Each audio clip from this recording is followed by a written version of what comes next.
ತಾತನಾದ ಮುಖ್ಯಮಂತ್ರಿ ಡಿಕೆ ಶಿವಕುಮಾರ್ ಹೆಣ್ಣು ಮಗುವಿಗೆ ಜನ್ಮ ಕೊಟ್ಟ ಡಿಕೆ ಪುತ್ರಿ ಐಶ್ವರ್ಯ. ತಾತನಾದ ಉಪಮುಖ್ಯಮಂತ್ರಿ ಡಿಕೆ ಶಿವಕುಮಾರ್ ಹೆಣ್ಣು ಮಗುವಿಗೆ ಜನ್ಮ ಕೊಟ್ಟ ಡಿಕೆ ಪುತ್ರಿ ಐಶ್ವರ್ಯ. ಬೆಂಗಳೂರಿನ ಖಾಸಗಿ ಆಸ್ಪತ್ರೆಯಲ್ಲಿ ಐಶ್ವರ್ಯಗೆ ಹೆರಿಗೆ. ಮೊಮ್ಮಗಳನ್ನ ಎತ್ತಿಕೊಂಡು ಡಿಕೆಶಿ ಫುಲ್ ಖುಷಿಯಾದ. ಶುಭ ಶುಕ್ರವಾರದಂದೇ ಡಿಕೆ ನಿವಾಸಕ್ಕೆ ಮಹಾಲಕ್ಷ್ಮಿ ಆಗಮನ.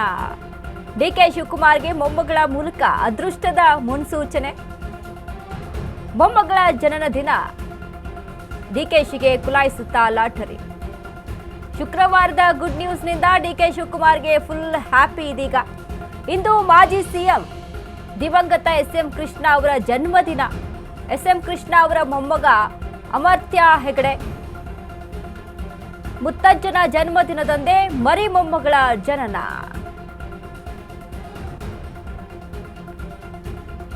ಉಪಮುಖ್ಯಮಂತ್ರಿ ಡಿಕೆ ಶಿವಕುಮಾರ್ಗೆ ಇದೀಗ ತಾತನಾಗಿದ್ದಾರೆ. ಡಿಕೆ ಶಿವಕುಮಾರ್ ಪುತ್ರಿ ಐಶ್ವರ್ಯ ಹೆಣ್ಣು ಮಗುವಿಗೆ ಜನ್ಮವನ್ನ ನೀಡಿದ್ದಾರೆ. ಮೊಮ್ಮಗಳನ್ನ ಎತ್ತಿ ಆಡಿಸಿದ್ದಾರೆ ಡಿಕೆ ಶಿವಕುಮಾರ್. ಒಂದು ರೀತಿಯಲ್ಲಿ ಮೇ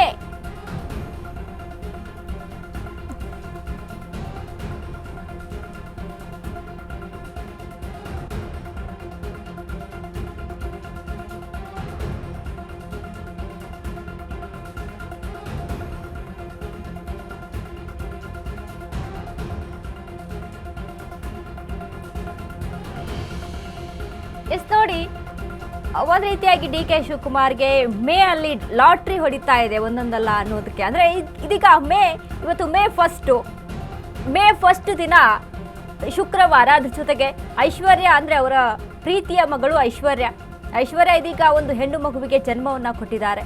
ಇದರ ಖುಷಿಯಲ್ಲಿ ಡಿಕೆ ಶಿವಕುಮಾರ್ ತಾನು ತಾತನಾದೆ ಅನ್ನುವಂಥ ಒಂದು ಖುಷಿಯಲ್ಲಿ ಇರುವಂಥದ್ದು. ಸೊ ಫೋಟೋನ ನಾವು ಗಮನಿಸ್ತಾ ಇದ್ದೀವಿ, ಮೊಮ್ಮಗಳನ್ನು ಎತ್ಕೊಂಡಿರುವಂಥದ್ದು.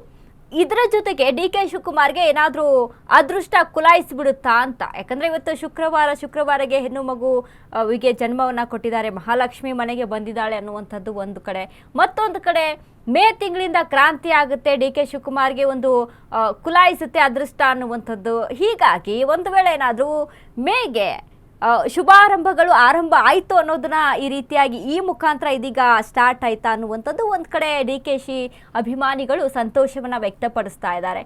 ಯಾಕಂದರೆ ಈಗಾಗಲೇ ಡಿಕೆ ಶಿವಕುಮಾರ್ಗೆ ತನಗೆ ಸಿಎಂ ಪಟ್ಟಾಭಿಷೇಕ ಆಗಬೇಕು ಅನ್ನುವಂಥ ನಿಟ್ಟಿನಲ್ಲಿ ಎಷ್ಟೆಲ್ಲ ಸತತವಾಗಿ ಪ್ರಯತ್ನವನ್ನು ಮಾಡ್ತಾ ಇದ್ದಾರೆ, ಎಷ್ಟೆಲ್ಲ ಒಂದು ಟೆಂಪಲ್ ರನ್ನನ್ನು ಸಹಿತ ಮಾಡ್ತಾ ಇದ್ದಾರೆ. ಒಂದು ಕಡೆ ರಾಜಕೀಯವಾದ ತಾಂತ್ರಿಕತೆಯನ್ನು ಉಪಯೋಗಿಸಿಕೊಂಡ್ರೆ ಮತ್ತೊಂದು ಕಡೆ ಟೆಂಪಲ್ ರನ್ ಸಹಿತ, ಅಷ್ಟೇ ರೀತಿಯಾಗಿ ದೇವರ ಮೊರೆ ಸಹಿತ ಹೋಗಿರುವಂಥದ್ದು ನಾವು ನೋಡ್ತಾ ಇದ್ದೀವಿ. ಸೊ ಈ ಒಂದು ಖುಷಿಯೂ ಸಹಿತ ಇದೀಗ ಮೇ 15ರಂದು ಡಿಕೆ ಶಿವಕುಮಾರ್ ಅವರ ಬರ್ತ್ಡೇ. ಇನ್ನು ಈ ಮೇ ಮಂತಲ್ಲಿ ಮೇ ಫಸ್ಟ್ ಅಂದರೆ ಮೇ ಮೊದಲನೇ ದಿನವೇ ಈ ರೀತಿಯಾಗಿ ಒಂದು ಶುಭ ಸುದ್ದಿಯನ್ನು ಸಹಿತ ಕೇಳಿರುವಂಥದ್ದು. ಇದೆಲ್ಲವೂ ಕೂಡ ಒಂದು ಕಡೆ ಪಾಸಿಟಿವಿಟಿಯನ್ನು ತಂದುಕೊಡ್ತಾ ಇದೆ ಡಿಕೆ ಶಿವಕುಮಾರ್ಗೆ. ಅವರ ಅದೃಷ್ಟ ಇಲ್ಲಿ ಬದಲಾಗುತ್ತಾ ಇಲ್ಲಿಂದ ಅನ್ನುವಂಥದ್ದು ಈ ರೀತಿಯಾಗಿ ಚರ್ಚೆ ಆಗ್ತಾ ಇದೆ.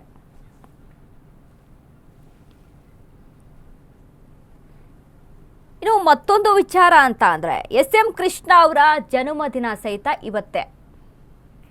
ಹಾಗಾಗಿ ಇವೆಲ್ಲವೂ ಕೂಡ ನೋಡಿ, ಎಸ್ಎಂ ಕೃಷ್ಣ ಸಹಿತ ರಾಜಕೀಯವಾಗಿ ಅವರು ಎಷ್ಟೆಲ್ಲ ಮುನ್ನೆಲೆಗೆ ಇದ್ರು. ಇನ್ನು ಅದ್ರ ಜೊತೆಗೆ ಎಸ್ಎಂ ಕೃಷ್ಣ ಅವರ ಆಡಳಿತಾವಧಿ ಆಗಿರ್ಬೋದು, ಅವರು ನಡೆದು ಬಂದಂಥ ದಾರಿಗಳಾಗಿರ್ಬೋದು, ಅದು ಕೂಡ ಒಂದು ರೀತಿಯಲ್ಲಿ ಇಲ್ಲಿ ಪ್ಲಸ್ ಪಾಯಿಂಟು.